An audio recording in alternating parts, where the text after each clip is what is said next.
નવા વર્ષની ઉજવણી પછી મહેસાણા જિલ્લાના ગોઝારિયા ગામે સંત ચંડી મહાયજ્ઞમાં મુખ્યમંત્રી ભૂપેન્દ્ર પટેલે ઉદ્બોધન કરતા કહ્યું કે વિકસિત ગુજરાતનું નિર્માણ માટે વિકાસ અને વિરાસતનું સંતુલન અનિવાર્ય છે.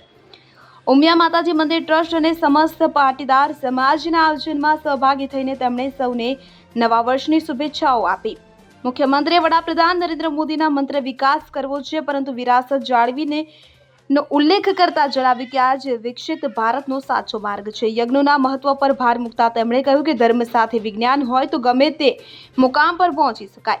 ગોઝારિયા ગામની વિશેષતા બિરદાવતા તેમણે જણાવ્યું કે આ ગામના લોકો પોતાના કામ સાથે બીજાના કામ પણ પૂરા કરવાની ક્ષમતા ધરાવે છે. રામ મંદિરના નિર્માણ પછી દેશમાં ફેલાયેલી નવી ઉર્જાના સંદર્ભમાં તેમણે રાષ્ટ્ર નિર્માણમાં ગુજરાતની કેન્દ્રીય ભૂમિકા પર ભાર મૂક્યો.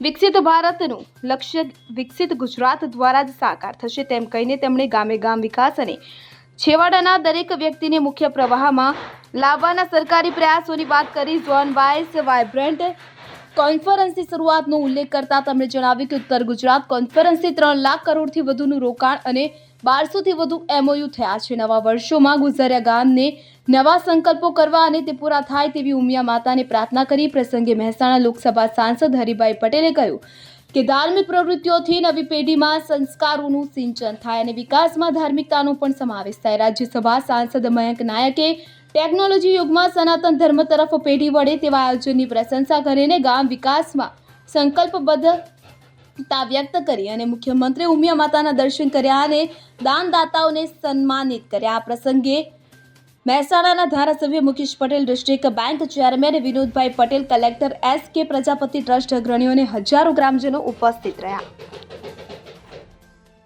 Bureau report CN24 news. હવે જુઓ દેશ દુનિયાની તમામ ખબરો તમારી આંગળીના ટેરવે.